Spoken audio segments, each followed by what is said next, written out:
let's flip a coin. Heads Carolina, tails California. Okay, this is the Ask Andy show. Traveled 16 years non-stop, been to 90 countries. I continually travel, really don't have a home. Nicole from Netherlands asked, why Vilcabamba? Okay,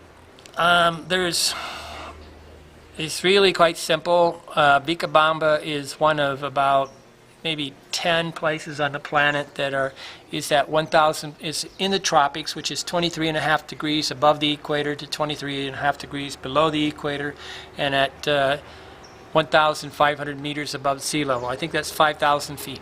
At 5,000 feet in this tropical band of heat, it stays roughly right around 70 degrees Fahrenheit all year round. You don't need air conditioning and you don't need furnaces.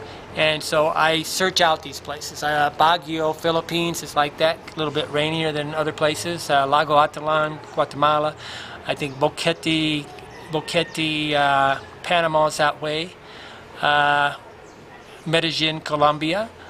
I said Lago Atilan, Guatemala.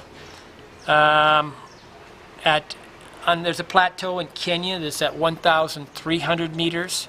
So there's a really big area below Lake Victoria that's all at that level. I mean, in between Ethiopia and Kenya, it's all really quite a perfect climate.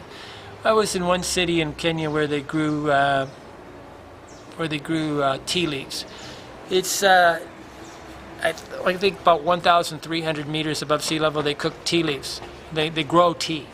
I think in southern Kerala there might be a place too like this, but I never. So I'm actively always searching for them, and if anybody knows any place that's 1,500 meters above sea level and 5,000 feet, I'm looking for them. But Vilcabamba also, Ecuador has a really kind of a tribal type culture where everybody wears certain clothing for each village they go into, and it's really kind of good. I screwed up here. I didn't realize that Vilcabamba is almost all Spanish blood. There's hardly any of the indigenous type people here. So I wanted to come to a more traditional area because I really enjoy the interaction with different cultures because they're real interesting. Mostly we got Americans and Europeans here and hippie dippies. So, but generally you can't lose though when you come to a climate here. This is actually probably the perfect place for an American that doesn't speak English though, because it has a real restaurant scene. I mean, it's so full of restaurants. I've never seen a village of, say for, my friend Bob says it's 3,000 people. I think these Wikipedia says it's 7,000 people. I would guess it's more like 3,000 because I can walk all the way across this village very shortly. But there's all these housing additions that are all over the place that is definitely not advisable, and you know, living outside a city in some of these South American countries can be quite dangerous. But I don't like cars. Cars speed me up, and I consider them part of the rat trap. But Vilcabamba is a pretty small place, but it's got the number of restaurants on the square and stuff. It's not cheap. This is not a cheap place. It has some rooms that you can rent for $180 a month or $150. There's a lot of rooms you can rent really nice with high-speed internet. It's got extremely high-speed internet. And I guess that's one reason why I came here. I was talking with my friend Bob.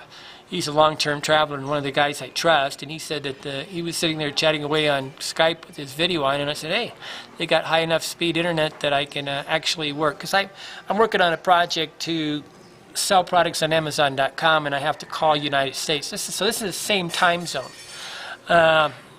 which when you're traveling, sometimes having the same time zone as the United States is really good. That's one advantage of Central and South America.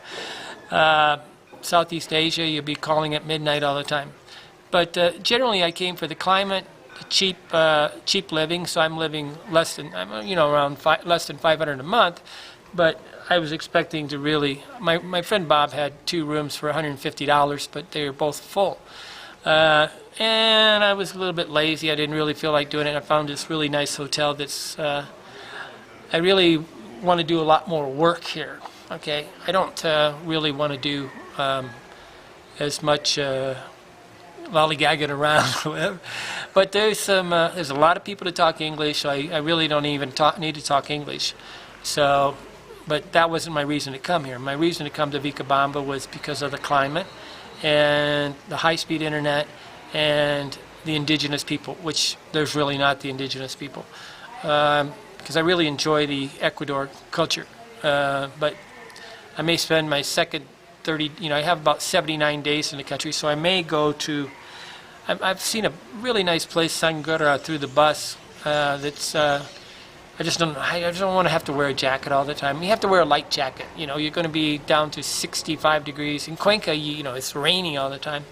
So, Loja might be good. I'm not sure, but there's one village I've seen along the way, San de Gurro or something like that, in between Loja and Cuenca. I might go check out because it seemed like a really nice village. A bus stopped at it on the way, and I was like, whoa! I wanted to get off the bus. It had like medians. It was full on, and it was full of normal people.